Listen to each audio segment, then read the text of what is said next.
told your friend you're not okay. Hello mommies, welcome back to my channel. Those are new on my channel. I am Divya और I am providing you baby care, mother care, baby food, daily vlogs and makeup videos. If you are interested in these types of video, please visit my channel, and if you like it, please share with your friends and family. Let's get started today's topic. आज हम बात करने वाले हैं बच्चों की potty के बारे में। आपको बच्चों की पॉटी के रिलेटेड जो भी प्रॉब्लम्स होती है, जो भी कन्फ्यूज़न होता है, वो सारा आज इस वीडियो में मैं आपके साथ में क्लियर कर दूंगी। मुझे अपनी जर्नी में क्या क्या प्रॉब्लम्स हुई है, मुझे क्या क्या कन्फ्यूज़न हो जाता था, मैं कब कब घबरा जाती थी, वो सब पॉइंट्स मैं आज इसके अंदर इंक्लूड करूँगी और आपको भी वो सारे पॉइंट्स क्लियर आउट कर दूँगी, जिससे आपको किसी भी तरह का कोई कन्फ्यूज़न नहीं रहे। कब नॉर्मल पॉटी है, कब कौन सी ऐसी कंडीशन है या कैसी पॉटी होगी तो वो अब नॉर्मल है, कब हमें डॉक्टर के पास जाने की ज़रूरत है और कब ऐसा होगा कि हाँ, कब कौन सी ऐसी सिचुएशन है जिसमें हम घर पे ही हैंडल कर सकते हैं, वो भी मैं आपको बताऊंगी। बच्चों की पॉटी की फ्रीक्वेंसी क्या होना चाहिए, उनका कलर, उसका टेक्सचर, सब कुछ मैं आपके साथ में शेयर। सबसे पहले हम बात करने वाले हैं न्यू बॉर्न के बारे में। जब बच्चा पैदा होता है, न्यू बॉर्न होता है, तो उसके फर्स्ट सेकेंड डे बच्चे को ब्लैक पॉटी आती है, एकदम डार्क ग्रीन कलर की पॉटी आती है। तो क्या वह नॉर्मल है? हाँ जी, तो वो एकदम ही नॉर्मल है। उस टाइम बच्चे की पॉटी बनना कब स्टार्ट होता है? जब हम प्रेगनेंसी के 4th मंथ में होते हैं, उस टाइम से बच्चे की पॉटी बनना स्टार्ट हो जाती है, लेकिन वो उसके अंदर इकट्ठी होती रहती है, वो बाहर फ्लश आउट नहीं होती है। जब बच्चा डिलीवर होता है, जब बाहर आता है और ब्रेस्ट फीड लेता है, तो ब्रेस्ट फीड करने से उसको एकदम से पंप मिलता है पॉटी को, तो वो गंदगी जो भी इतने टाइम से इकट्ठी हुई है पेट के अंदर, वो सब बाहर आना स्टार्ट हो जाती है। और वो बाहर आना ज़रूरी भी होता है। अगर वो नहीं बाहर आती है उस टाइम, अगर ब्लैक पॉटी या एकदम डार्क ग्रीन कलर की पॉटी नहीं आ रही है, तो वो अब नॉर्मल हो सकता है। लेकिन ग्रीन कलर या ब्लैक कलर का पॉटी आना बिल्कुल भी नॉर्मल है। वो पॉटी 2 या 3 डेज़ तक रहती है। 3 डेज़ में सारा स्टमक क्लियर हो जाता है। हम हॉस्पिटल्स में होते हैं तो डॉक्टर हमें बार बार आकर ये पूछे क्या बच्चे ने पॉटी करी, तो इससे डॉक्टर का एक और कन्फ्यूज़न दूर हो जाता है कि हाँ, बच्चे की इंटेस्टाइन अच्छे से वर्क कर रही है, यानी कि पॉटी आ गई है तो उसका डाइजेस्टिव सिस्टम जो भी वो अच्छे से वर्क कर रहा है। तो इसका मतलब बच्चे को वो जो 2-3 दिन तक वो ब्लैक पॉटी आती है वो नॉर्मल होती है। और वो पॉटी थोड़ी स्टिकी होती है, थोड़ी सी बच्चे की जिस पार्ट से प्राइवेट पार्ट पे आती है, प्राइवेट पार्ट से वो जब निकलती है तो उस समय आसपास में थोड़ी गंदगी लग जाती है, वो बहुत ज़्यादा स्टिकी होती है, क्योंकि वो इतने टाइम पुरानी होती है तो वो थोड़ी सी स्टिकी हो सकती है, वो अच्छे से क्लियर नहीं होती है, वो थोड़ा सा स्टेन भी दे देती है बॉडी में। तो उस समय हमें बस ध्यान रखने वाली बात यह है कि उस समय हमें अच्छे से जितनी बार बच्चा पॉटी कर रहा है, चाहे 10 बार करो, 5 बार करो, ल्यूकवार्म वाटर में डिप करके फिर बच्चे को अच्छे से पूरा क्लीन करना। हम उसको ऐसे ही नहीं छोड़ना है कि अभी तो क्लीन किया था अब ऐसे, क्योंकि वो पॉटी थोड़ी सी पुरानी है तो उस वजह से वो उसके अंदर बैक्टीरिया हो सकते हैं, वो बच्चे की स्किन में इरिटेशन कर सकती है। इस वजह से उस टाइम हमें खास पर ध्यान देना है कि उस टाइम हमें क्लीनिंग का बहुत अच्छे से ध्यान देना और अच्छे से क्लीन करना है। तो ये पहली बात हो गई न्यू बॉर्न बच्चे की पॉटी के बारे में, जो ग्रीन या ब्लैक कलर की होती है। जब 3 डेज़ 4 डेज़ पास आउट हो जाते हैं, उसके बाद में बच्चे की पॉटी का कलर थोड़ा सा येलो के ऊपर ट्रांसफ़र होता है। पहले मस्टर्ड येलो, फिर एकदम पेल येलो और फिर येलो के ऊपर ट्रांसफ़र हो जाता है। तो वो ट्रांसफ़र होना भी एकदम नॉर्मल है।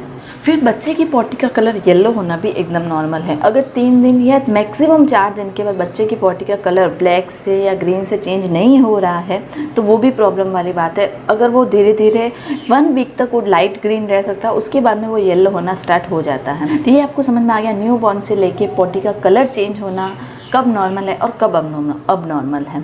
नेक्स्ट होता है बच्चे की पॉटी का टेक्सचर कैसा होना चाहिए। बच्चे की पॉटी का टेक्सचर कैसा भी हो सकता है। अगर बच्चा ब्रेस्ट फीड ले रहा है तो उसकी पॉटी लिक्विड फॉर्म में होगी, अभी बहुत ज़्यादा सॉलिड नहीं होने वाली है, लिक्विड फॉर्म में ही होती, क्योंकि ब्रेस्ट मिल्क एकदम ईजीली डाइजेस्ट हो जाता है तो वो लिक्विड होगा। उसके अंदर छोटे छोटे चंकी पार्टिकल्स हो सकते हैं, ये भी नॉर्मल है। उसके अंदर छोटे छोटे रेसे हो सकते हैं, ये भी नॉर्मल है। उसके अंदर पानी ज़्यादा और क्या बोलते हैं सॉलिड पार्ट कम होना, ये भी नॉर्मल है। ये सब चीज़ें जब आपको लगे तो नॉर्मल है। लेकिन अब नॉर्मल कब होगा? अगर बच्चे की पॉटी के अंदर आपको थोड़ा सा भी ब्लड दिख रहा है, वो अब नॉर्मल है।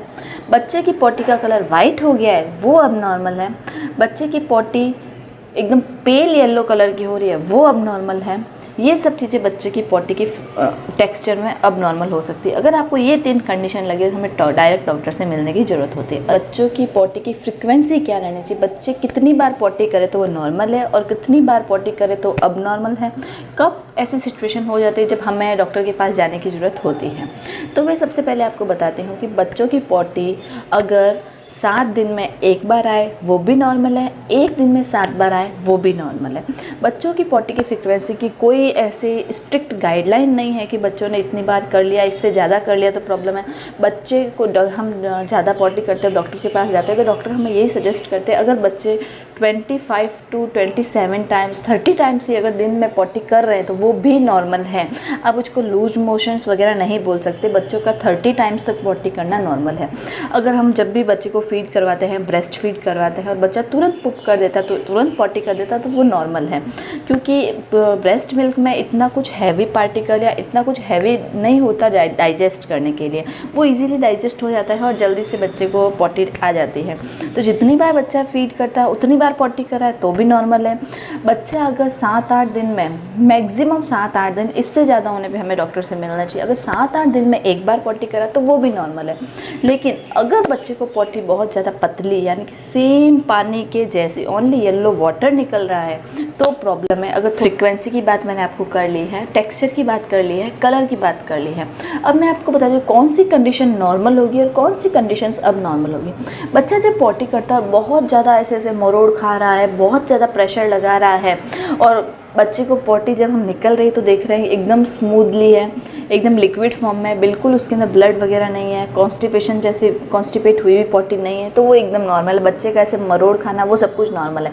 और अगर बच्चा ऐसे मरोड़ खा रहा है, अलग से एक्सप्रेशंस दे रहा है और उसके बाद उसकी पॉटी जो पास आउट हो रही है उसके अंदर थोड़ा सा भी ब्लड है या बहुत ज़्यादा कॉन्स्टिपेटेड है, तो वो कंडीशन हमें डॉक्टर के पास जाने वाली है। उसमें एक बार आप अपने डॉक्टर से मिल लीजिए। नेक्स्ट, अगर बच्चे का पेट फूला फूला रह रहा है, बच्चा एकदम सुस्त हो गया, इतना ज़्यादा एक्टिव नहीं है और उसको पॉटी में कॉन्स्टिपेशन हो रहा है, तो वो प्रॉब्लम हो सकती है। थर्ड है, तो ग्रीन कलर की वॉमिटिंग हो रही है तो वो अब नॉर्मल हो सकता है। बच्चे जनरली तो अगर जब ब्रेस्ट मिल्क लेते हैं तो वो बाहर थोड़ा सा स्प्रिट आउट करते हैं तो उसमें कोई प्रॉब्लम नहीं है। लेकिन अगर ग्रीन कलर की बच्चे को वॉमिट हुए वो प्रॉब्लम वाली बात है। बच्चे को बहुत ग्रीन पॉटी अगर 1-2 दिन तक लग रही है तो वो नॉर्मल, लेकिन कंटिन्यू काफ़ी टाइम से अगर बच्चे ग्रीन कलर की पॉटी कर रहे हैं तो वो भी अब नॉर्मल है, तब भी हमें डॉक्टर से मिलने की ज़रूरत होती है। तो ये मैंने आपको कुछ ऐसी कंडीशंस बताई है जब हमें डॉक्टर से मिलने की ज़रूरत होती है। बच्चे की ग्रीन वॉमिटिंग करना, बच्चे का ब्रेस्ट फीड करना एकदम ही कम हो जाना, बच्चे का पेट बहुत ज़्यादा 7 या 8 दिन से ज़्यादा कॉन्स्टिपेट होना, उसके बाद 7-8 दिन में भी अगर पॉटी ना आए तो हमें डॉक्टर से मिलने की ज़रूरत है। बच्चे का एकदम सुस्त हो जाना, एकदम अबनॉर्मल हो जाना, उसकी जो डेली रूटीन में या जो हलचल रहती है, जो मूवमेंट रहता है वो सब नहीं करना, बच्चे का पेट फूला फूला रहना, ये सारी प्रॉब्लम्स हो सकती है। अदरवाइज़ अगर आपका बच्चा 20 से 25 बार पॉटी कर रहा है तो भी नॉर्मल है, पॉटी लिक्विड वाली कर रहा है तो भी नॉर्मल है। सिर्फ अगर बहुत ज़्यादा सिर्फ पानी निकाल रहा है बच्चा तो हमें डॉक्टर से मिलना है, अदरवाइज़ कोई प्रॉब्लम नहीं है। जितनी बार दूध पी रहा है, जितनी बार ब्रेस्ट फीड ले रहा है, उतनी बार पॉटी कर रहा है तो भी एकदम नॉर्मल है। बच्चे के पॉटी का कलर येलो है, उसके अंदर कैसा भी टेक्स्चर आए तो भी नॉर्मल है। क्योंकि मैं आपको आज बच्चे की पॉटी के बारे में इसलिए बता रही हूँ क्योंकि बच्चे की पॉटी हमें उसकी हेल्थ के बारे में सब कुछ बताती है। उसकी पॉटी का कलर, उसकी पॉटी का टेक्स्चर, ये सब देखने से हमें बच्चे की हेल्थ का इंडिकेशन मिलता है, बच्चा हेल्दी है या नहीं है, बच्चे की ग्रोथ कैसी हो रही है। ये सब कई बार हमें काफ़ी ऐसी प्रॉब्लम्स होती है। वैसे तो newborn means 0 to 6 month baby जो ज़्यादातर ब्रेस्ट मिल्क पे होते हैं उनको कभी भी पेट में कोई भी इन्फेक्शन होने के चांसेस बिल्कुल ही कम है। पॉटी में ब्लड आना या ऐसे कभी भी इन्फेक्शन नहीं होते। लेकिन जो बच्चे फार्मूला मिल्क पे ट्रांसफ़र है उनको ये प्रॉब्लम्स हो सकती है, उनके स्टमक में इन्फेक्शन हो सकता है, ये सब प्रॉब्लम उन बच्चों को हो सकती है। तो उन बच्चों के लिए खास कर ये हमें ध्यान रखना चाहिए जब भी हम उन्हें फार्मूला मिल्क दे रहे हैं तो उनका जो पाउडर मिल्क या फार्मूला मिल्क या लैक्टोजन जो भी देते हैं उनका प्रपोर्शन जो भी है वो एकदम जो फिक्स प्रपोजन है वही होना चाहिए। हमें एक्स्ट्रा से कभी नहीं आज थोड़ा सा मिल्क पाउडर ज़्यादा डाल दिया, आज वो पानी ज़्यादा, बिल्कुल भी नहीं। बच्चे को हमेशा बॉयल वाटर के साथ में दें। बच्चे की बॉटल, स्पून जो भी आप यूज़ में लेते हैं उन सबको अच्छे से स्टेरिलाइज करके फिर यूज़ में लें, तो उनमें भी बैक्टीरियल इन्फेक्शन होने की कोई प्रॉब्लम नहीं होगी। अदरवाइज़ फार्मूला मिल्क वाली मदर्स को ये प्रॉब्लम ज़्यादा फेस करनी पड़ती है। तो ये मैंने अभी आपको सारी कंडीशंस बताई ब्रेस्ट मिल्क वाले बच्चे की। और फार्मूला मिल्क वाले बच्चे जो भी होते हैं उनका थोड़ा सा पॉटी का टेक्सचर अलग होता है, उनकी पॉटी का कलर येलो नहीं होता, उनकी पॉटी का कलर थोड़ा सा मस्टर्ड येलो की तरफ शिफ्ट हो जाता है, उनकी पॉटी में से थोड़ी स्मेल भी आ सकती है। लेकिन ब्रेस्ट मिल्क वाले जो बच्चे होते हैं उनकी पॉटी में से स्वीट स्मेल आती है। स्वीट स्मेल आना भी एकदम नॉर्मल बात है। लेकिन जो फॉर्मूला मिल्क वाले बच्चे होते हैं उनकी पॉटी में से थोड़ी सी हार्ड स्मेल आती है। उनकी पॉटी का जो टेक्सचर है वो भी थोड़ा सा क्या बोल सकते हैं, टूथपेस्ट के जैसा टेक्सचर होगा, एकदम लिक्विडी टेक्सचर नहीं होगा, क्योंकि फॉर्मूला मिल्क की बजाय थोड़ा सा डाइजेस्ट करने में मुश्किल होता है, थोड़ा सी प्रॉब्लम होती है।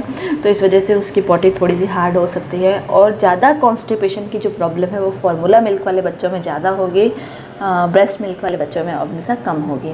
इसके बाद भी मैं आपको यही सजेस्ट करूँगी कि बच्चा इन सब चीज़ों के बाद भी अगर कॉन्स्टिपेशन हो रहा है, बच्चे को ब्रेस्ट मिल्क ले रहा है फिर भी बच्चा कॉन्स्टिपेट हो रहा है, तो आप बच्चे को डेली टबी टाइम दें। मैंने अपने चैनल पे अच्छी एक्सरसाइज बच्चों के लिए मसाज के बाद जो एक्सरसाइज करते हैं वो वाली अपडेट करी है, आप उनको जाके चेकआउट कर लीजिए।